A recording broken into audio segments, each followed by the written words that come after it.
नमस्कार, मैं हूं आपके साथ गौरव राजेंद्र। बुलेटिन की शुरुआत करते हैं। हरियाणा के मुख्यमंत्री नायब सिंह सैनी ने जो है चैत्र नवरात्र के दूसरे दिन परिवार सहित माता मनसा देवी पहुंचकर माता के दरबार में माथा टेका और पूजा अर्चना कर महामाई का आशीर्वाद लिया। इसके उपरांत मुख्यमंत्री ने यज्ञशाला पहुंचकर हवन किया और हवन में आहुति डाली।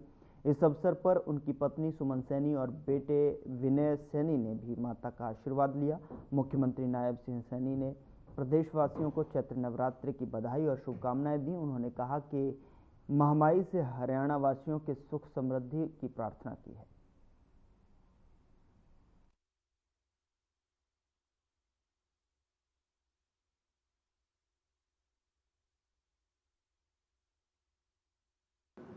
नवरात्र उसका कल शुभारंभ हुआ है। माँ दुर्गा के चरणों में हरियाणा प्रदेश के जन के लोगों के लिए कि हमारा हरियाणा प्रदेश स्वस्थ रहे, समृद्ध रहे और विकास की नई सीढ़ियों को हरियाणा प्रदेश चढ़ता रहे। माँ दुर्गा के चरणों में ये भी प्रार्थना की है कि जो आदरणीय मोदी जी का विकसित भारत का संकल्प है, हरियाणा उस संकल्प के साथ कंधे से कंधा मिला करके आगे बढ़े। मैं नवरात्रों की और हमारे नव वर्ष जो शुरू हुआ है इसकी प्रदेशवासियों को बहुत बहुत बधाई और शुभकामनाएं देता हूं और हमारे हरियाणा का प्रत्येक जन स्वस्थ और समृद्ध रहे, ऐसी माँ दुर्गा के चरणों में कामना करता हूं। हरियाणा के मुख्यमंत्री नायब सिंह सैनी का बयान सामने आया है। उन्होंने कहा कि प्रधानमंत्री नरेंद्र मोदी ने देश को मेडिकल हब बनाने का जो विजन रखा है उसे साकार करने के लिए पर्याप्त डॉक्टरों और पैरामेडिकल स्टाफ का उपलब्ध होना जरूरी है। इसलिए हम जिले में एक मेडिकल कॉलेज की स्थापना कर रहे हैं। इस समय जो है प्रदेश में मेडिकल कॉलेजों की संख्या की बात की जाए तो 15 हो गई हैं, तो इनमें से 9 मेडिकल कॉलेज हमारे पीएम मोदी के पिछले 10 वर्षों का कार्यकाल में खुले हैं, तो वहीं 9 निर्माणाधीन है। देश को मेडिकल हब बनाने का जो विजन रखा है इसे साकार करने के लिए पर्याप्त डॉक्टरों और पैरामेडिकल स्टाफ का उपलब्ध होना जरूरी है। इसलिए हम हर जिले में एक मेडिकल कॉलेज वो स्थापित कर रहे हैं। इस समय प्रदेश में मेडिकल कॉलेजों की संख्या 15 हो गई है। इनमें से 9 मेडिकल कॉलेज हमारे पिछले 10 वर्ष के आदरणीय मोदी जी के कार्यकाल में खुले हैं तथा 9 निर्माणाधीन हैं। इनके अलावा बाड़सा जिला झज्जर में आप सबके आशीर्वाद से आदरणीय नरेंद्र मोदी जी और आदरणीय अमित शाह जी आपके आशीर्वाद से राष्ट्रीय कैंसर संस्थान खोला गया है। मादरा जिला रेवाड़ी में एम्स स्थापित किया जा रहा है। मुझे खुशी है कि हमारा लक्ष्य सर्वे भवन्तु सुखिना सर्वे संतु निरामया है। हम हेल्दी इंडिया बनाने की दिशा में माननीय प्रधानमंत्री नरेंद्र मोदी जी द्वारा शुरू किए गए फिट इंडिया मूवमेंट को सफल बनाने के लिए संकल्पबद्ध है। आदरणीय साथियों, हाल ही में मैंने वर्ष 2025-26 का बजट प्रस्तुत किया है। इसमें स्वास्थ्य क्षेत्र के 9,931 करोड़ रुपए के बजट को हमने बढ़ा करके 10,159 करोड़ रुपए किया गया है। इसके अलावा भी हमने कई नई पहलें वो की। हिसार के अग्रोहा में महाराजा अग्रसेन मेडिकल कॉलेज में केंद्रीय गृह मंत्री अमित शाह लोकार्पण समारोह में पहुंचे और गृह मंत्री ने महाराजा अग्रसेन की भव्य प्रतिमा का लोकार्पण किया और कॉलेज में नवनिर्मित आईसीयू का भी लोकार्पण हुआ है। आपको बता दें कि पीजी हॉस्टल का शिलान्यास भी किया गया और इस दौरान जो है केंद्रीय गृह मंत्री अमित शाह की उपस्थिति में जो है लोगों को संबोधित किया और सीएम सैनी ने कहा कि आज का समय, स्थान और अवसर अद्भुत संगम है।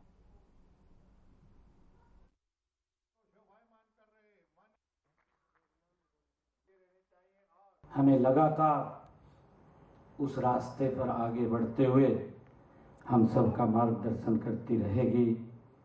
आज अमित शाह जी के कर कमलों द्वारा आज महाराजा अग्रसेन जी की मूर्ति का अनावरण हुआ है। हम सब के लिए ये परम सौभाग्य की बात है। आज के स्थान का बड़ा महत्व है। महाराजा अग्रसेन जी का यह अग्रोहा धाम आज का अवसर भी बड़ा महान है। समाजवाद, राष्ट्रीय एकता, अहिंसा और मानव सेवा की प्रतिमूर्ति महाराजा अग्रसेन की प्रतिमा का आज अनावरण हुआ है। इसके साथ ही हमें खुशी है कि इस मेडिकल कॉलेज में नवनिर्मित आईसीयू का भी उद्घाटन और पीजी छात्रावास का भी शिलान्यास आदरणीय अमित शाह जी गृह मंत्री भारत सरकार के कर कमलों द्वारा आज हम सबको यहाँ ये मिला है। यह हमारे लिए बड़े गर्व की बात है कि यह सब माननीय केंद्रीय गृह मंत्री अमित शाह जी के कर कमलों द्वारा हुआ है। हम धन्यवाद करते हैं आदरणीय अमित शाह जी का कि उनके कर कमलों द्वारा हमको एक और बड़ी सौगात आपके यहाँ आने से हमें मिली है। मैं इस पावन धरा और महाराजा अग्रसेन जी को भी मैं नमन करता हूँ। साथ ही आज स्पेशल हरियाणा की इस पवित्र भूमि पर जहाँ स्वयं भगवान श्री कृष्ण ने सर्व मानव जाति के लिए कर्म का ज्ञान का संदेश दिया है, आप यहाँ पधारे हैं। मैं आपका पूरे हरियाणा के 2 करोड़ 80 लाख लोगों की तरफ से हार्दिक स्वागत करता हूं, आपका अभिनंदन करता हूं। आज एक प्रकार से मेरे लिए सौभाग्य का विषय है कि जहां गीता को गाया गया, ये पुण्य भूमि पर जहां देश की सुरक्षा के लिए महाबलिदान हुए, ये पानीपत की भूमि पर, हरियाणा की भूमि पर आज महाराजा अग्रसेन की एक भव्य और उत्तुंग प्रतिमा का लोकार्पण मेरे हाथ से हुआ है। ये मेरे लिए सौभाग्य की बात है। हरियाणा की ये भूमि ने चीर पुरातन काल से इस देश की संस्कृति को, इस देश के संस्कार को और इस देश की परंपराओं को आगे बढ़ाने का काम किया है। महाभारत काल से लेकर आजादी के संग्राम से लेकर आजादी के बाद के 76 साल में हरियाणा का योगदान हमेशा एक छोटे प्रदेश के रूप में सीमांकन होने के बाद भी देश के बड़े बड़े राज्यों से बहुत ज्यादा रहा है। मित्रों, आज महान गुरुओं की परंपरा में सिखों के दूसरे गुरु गुरु अंगद देव जी की भी जन्मतिथि। सिख पंथ की गुरु परंपरा ने जब एक समय था कि देश के अंदर मूल संस्कृति ही समाप्त हो जाएगी, तब बाबर से लेकर औरंगजेब तक 10 गुरुओं ने संघर्ष कर हमारी परंपराओं को लचीला भी बनाया, पुनर्जीवित भी किया और जहां जरूर पड़ी वहां बलिदान देकर संघर्ष करने का काम भी।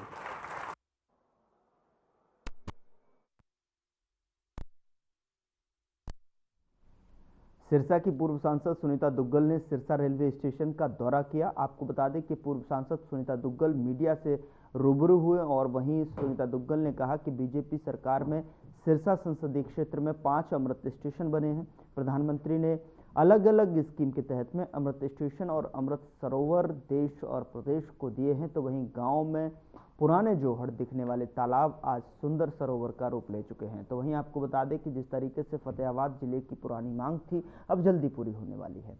हिसार से अग्रोहा फतेहाबाद होकर सिरसा पहुंचेगी ट्रेन और ऐसे में जो है गृह मंत्री ने अग्रोहा में दौरा किया और अग्रोहा में जिस तरीके से बड़ी सौगात उन्होंने हरियाणा वासियों को दी, उसमें जो है स्टैचू, मेडिकल कॉलेज और कई ब्लॉक्स का जो है उद्घाटन भी किया।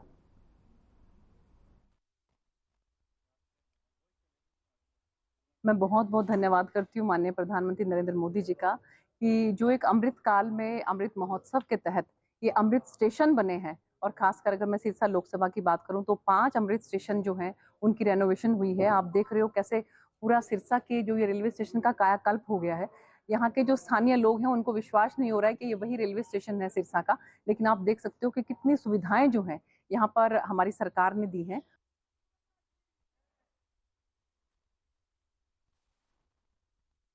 उधर तोशाम में पूर्व कृषि मंत्री चौधरी सुरेंद्र सिंह की पुण्यतिथि पर सोमवार को उनके पैतृक गांव गोलागढ़ में उनकी समाधि पर हजारों कार्यकर्ताओं ने पुष्पांजलि अर्पित कर दी और उन्होंने भावभीनी श्रद्धांजलि दी है। बता दें कि चेयरमैन शीशराम गोलागढ़ एडवोकेट हरीश सिंह सांगवान ने कहा कि स्वर्गीय चौधरी सुरेंद्र सिंह युवाओं के प्रेरणा स्रोत और अपने पिता चौधरी बंसीलाल के जीवन भर सारथी और आज्ञाकारी पुत्र श्रवण कुमार थे।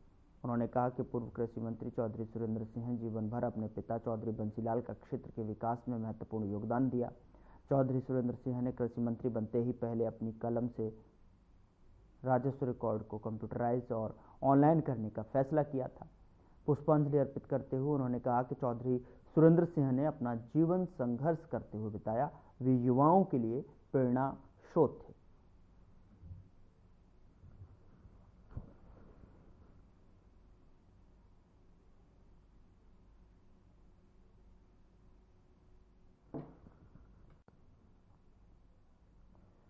बाढ़ड़ा विधायक उमेद पातुवास ने सोमवार को अपने जनसंपर्क अभियान के तहत गांव जावा सहित विभिन्न गांवों का दौरा किया। गांव जावा पहुंचने पर ग्रामीणों ने उनका भव्य स्वागत भी किया। बता दें कि आहिर रेजिमेंट के गठन की मांग को विधानसभा के पटल पर रखना जोर शोर से उसने उठाए जाने वाले ग्रामीणों ने उनको जो है सम्मानित किया, तो वहीं उनका आभार भी जताया है। अहिर रेजिमेंट संघर्ष समिति सदस्य सूबेदार मेजर दलीप सिंह यादव ने बताया कि अहिर रेजिमेंट के गठन की मांग पिछले काफ़ी समय से उठाई जा रही है। उन्होंने बताया कि बाढ़ड़ा विधायक उमेद पातुवास ने क्षेत्र के लोगों की मांग को जायज़ ठहराते हुए अहिर रेजिमेंट के गठन की मांग को विधानसभा बजट सत्र में उठाया। उन्होंने कहा कि हमें उम्मीद है कि अहिर रेजिमेंट के गठन की मांग जल्द पूरी होगी।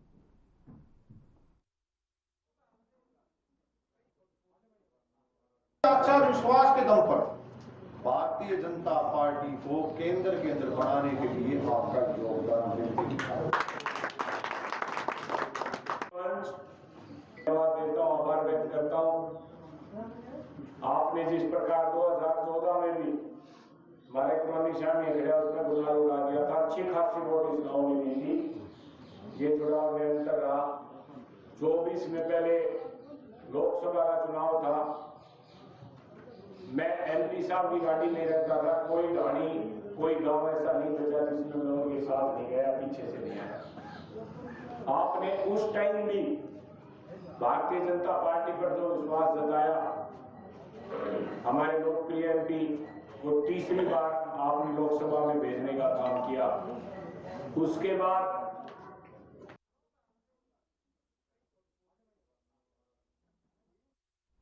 उधर पहलवान और कांग्रेस विधायक विनेश फोगाट को लेकर पूर्व पहलवान योगेश्वर दत्त ने एक्स पर पोस्ट किया। एक्स पर लिखा कि योगेश्वर दत्त ने अहंकार में आकर जो है सम्मान राशि को सरकार के मुंह मारने की बात करने वाले आज उसी राशि यानी कि पैसे को पाने के लिए विधानसभा में गिड़गिड़ा रहे हैं। योगेश्वर दत्त ने कहा कि विधानसभा चुनाव में विनेश ने कहा था कि सरकार उन्हें सम्मान राशि देगी तो राशि सरकार के मुंह पर मार देंगी। अब विधानसभा में उस राशि को लेकर कहना कब सम्मान राशि सरकार मुझे देगी, यह गिड़गिड़ाना ही तो है। विनेश ने इस प्रकार से मेडलों को गंगा में बहाने और भारत सरकार के अवार्ड्स को जमीन पर रखना उनका अपमान किया था। विनेश ने सवाल करना चाहिए कि किस प्रकार से ओलंपिक से मेडल ले चुकी हैं और ऐसे में षड्यंत्र था वो या फिर साजिश थी। वेट कम होना खिलाड़ी की जिम्मेवारी होती है।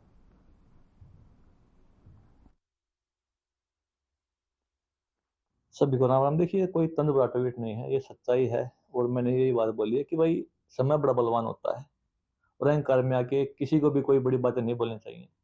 विनेश ने विधानसभा चुनाव के दौरान एक बात कही थी, क्योंकि जो ओलंपिक के टाइम में जब विनेश डिस्क्वालीफाई हुई थी, वो वेट नहीं ले आ पा गए थे, तो मुख्यमंत्री जी ने घोषणा की थी कि भाई हम सिल्वर वाला सम्मान होता है वही विनेश को देंगे। उसके बाद विधानसभा में जो चुनाव हुए थे, अभी ये विधानसभा चुनाव थे वहां पे जुलाना में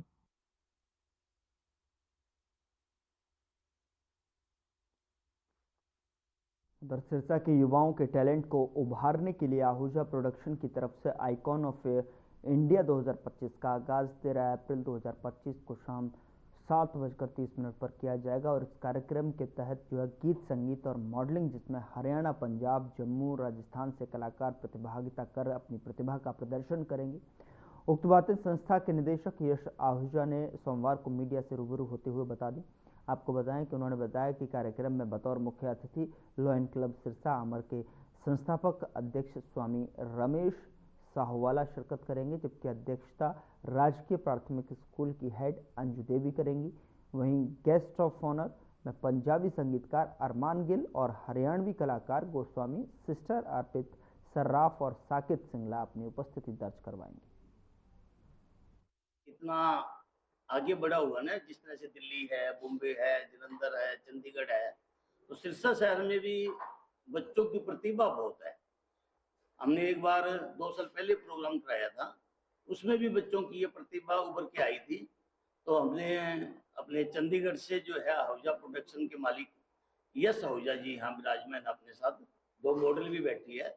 उन्होंने बताया कि ये सिरसा की जो प्रतिभा है उनको ऊपर लाएं, इसलिए 13 अप्रैल को यहाँ एक निजी होटल में अरोमा में मॉडलिंग का कार्यक्रम आयोजित किया गया है, जिसमें 60 के करीब मॉडल जो है वो बाहर से आ रहे हैं और बाकी हमारे 65 प्रतिभागी सिरसा से उसमें भाग ले रहे हैं।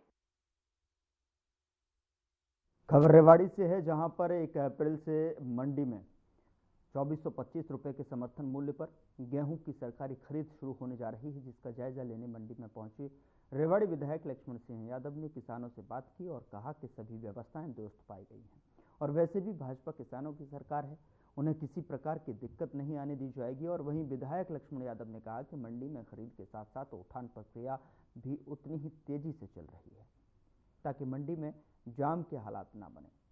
बता दें कि उन्होंने कहा कि अभी तक जिन किसानों ने मंडी में सरकार के माध्यम से अपनी सरसों बेची थी, उसका जो है 90% भुगतान कर दिया गया है। वहीं मंडी में किसान को मात्र 10 रुपये में खाना मिल रहा है और सरकार का प्रयास है कि किसानों को और अधिक सुविधाएं मिल सके।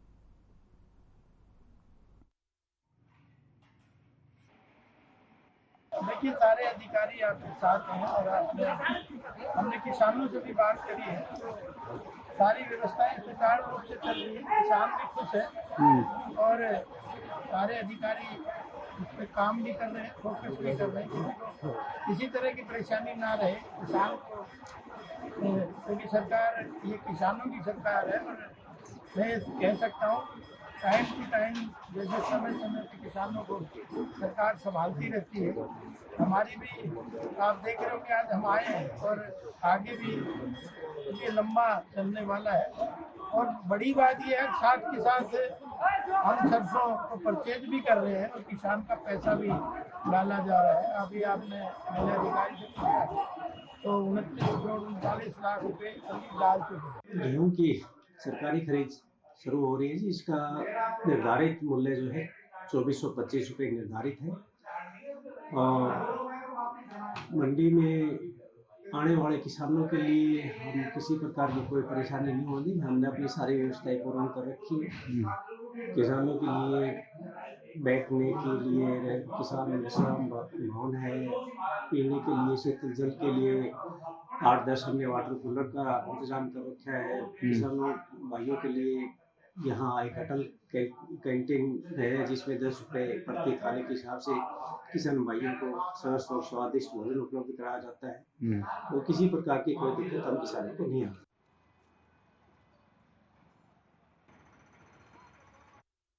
उधर नूंह जिला के रोजका मेव IMT में किसानों ने ईद उल फितर का त्यौहार हाथों पर काली पट्टी बांधकर मनाया। बता दें कि इस दौरान किसानों के बीच में भाकियू के प्रदेश अध्यक्ष रवि आजाद पहुंचे। उन्होंने सरकार को चेतावनी देते हुए कहा कि पवित्र रमजान के बाद में नूंह जिला के 9 गांवों के किसान आज ईद उल फितर का त्यौहार धरना स्थल पर काली पट्टी बांधकर मना रहे हैं। उन्होंने कहा कि उनके 13 महीने से चल रहे धरने पर सरकार अब संज्ञान ले। पिछले 17 मार्च को किसानों को प्रशासन से आश्वासन दिया था कि उनकी बैठक सरकार के साथ करवाएंगे।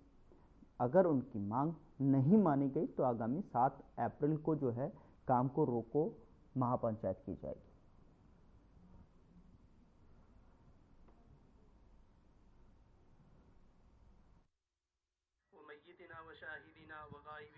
हमारा जो ईद का सबसे ज्यादा पवित्र त्योहार है, हम बड़े अफसोस के साथ आपके माध्यम से सरकार को बता देना चाहते हैं, क्योंकि इससे ज्यादा शर्म की बात सरकार को हो नहीं सकती कि किसान इतने परेशान हैं जो नमाज अपनी ईदगाहों में पढ़ते हैं, आज हमको अपने धरना स्थल पे पढ़नी पड़ी और काली पट्टी बांध के पढ़नी पड़ी। तो सरकार से हम कह देना चाहते हैं कि सरकार ये ना सोचे कि हम गिरफ्तारियों के जरिए या फिर पुलिस प्रशासन के जरिए किसानों का दमन कर लेंगे।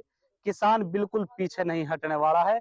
चाहे सरकार पिछली बार तो 300-400 की गिरफ्तारी करी, अब के हजारों किसान तैयार हैं अपनी गिरफ्तारी देने के लिए, गोली खाने के लिए और सरकार की प्रताड़ना को झेलने के लिए, लेकिन किसान पीछे हटने के लिए तैयार नहीं है जब तक कि किसान की मांगों को पूरा नहीं किया जाएगा। हमने काली पट्टी इसलिए बांधी है कि हमने 13 महीने धरने पे हो गए हैं, अभी तक सरकार की ही बात हमने मानते हुए आए हैं कि हमारा और सरकार का टकराव ना हो। इसलिए हमने 7 तारीख जो हमारे पहले 17 तारीख को पंचायत हुई थी और प्रशासन ने टाइम मांगा, हमने टाइम दिया, लेकिन अब लास्ट पंचायत हमारी काम बंद करने की एम की नहीं, जो चाइना का काम चल रहा है इसका भी गेट बंद करके दिखा देंगे। देखिए, आज पवित्र रमजान के रोजों के बाद ईद का त्योहार सब जगह हर्षोल्लास के साथ मनाया जा रहा है। हमारे 9 गांवों के जो ग्रामीण हैं, किसान हैं, उन्होंने भी ईद के त्योहार को मनाया है, ईद की नमाज पढ़ी है और हमने भी अपने परिवार के सदस्यों को मुबारकबाद दी है और उनके लिए मंगल कामना की है। और हमारे जो किसान हैं, उन्होंने ईद के इस त्योहार पे काली पट्टी बांध करके ईद के त्योहार को मनाया है और सरकार को एक चेतावनी देने का काम किया है कि जो 13 महीने से धीर धोखा में जो आंदोलन चल रहा है, बकाया मुआवजे के लिए, एग्रीमेंट के कैंसिलेशन के लिए, सरकार इस पर तत्काल कदम उठाए और किसानों की मांग को पूरा करने का काम करे। चंडीगढ़ में सिंचाई विभाग से जुड़ा एक चौंकाने वाला मामला सामने आया है। दरअसल आपको बता दें कि महेंद्रगढ़ डिस्ट्रीब्यूटर पर चल रहे निर्माण कार्य को सिविल विभाग के तहत किया जाना था, लेकिन इसे नारनौल मैकेनिकल विभाग द्वारा पूरा किया जा रहा है। आसान भाषा में कहें तो मैकेनिकल विभाग द्वारा सिविल कार्य करवाया जाना वैसा ही है जैसे दांतों का डॉक्टर दिल का इलाज करता नजर आए। यह नहर महेंद्रगढ़ डिवीजन के अंतर्गत आती है और आमतौर पर सिविल कार्यों की जिम्मेदारी सिविल विभाग की होती है। तो वहीं महेंद्रगढ़ डिस्ट्रीब्यूटर पर 10 करोड़ 48,13,000 रुपए की लागत से 3 नए पंप हाउस बनाए जा रहे हैं और 3 पुराने पंप हाउस का नवीनीकरण किया जा रहा है। प्रत्येक पंप हाउस में 2 मोटर लगाई जाएंगी और 1 मोटर स्टैंड बाय के रूप में रखी जाएगी। लेकिन इस कार्य को सिविल विभाग के बजाय मैकेनिकल विभाग नारनौल को सौंपे जाने पर सवाल खड़े हो रहे हैं, जबकि एस्टीमेट और टेंडर सिविल विभाग द्वारा ही किया गया था।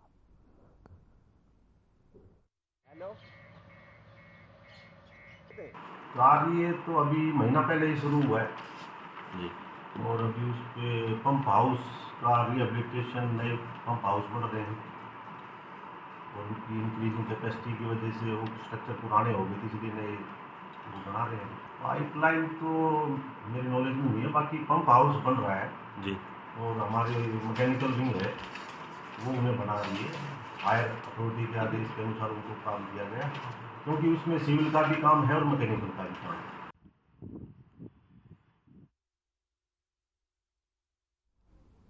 फिलहाल बुलेटिन में इतना ही। नमस्कार।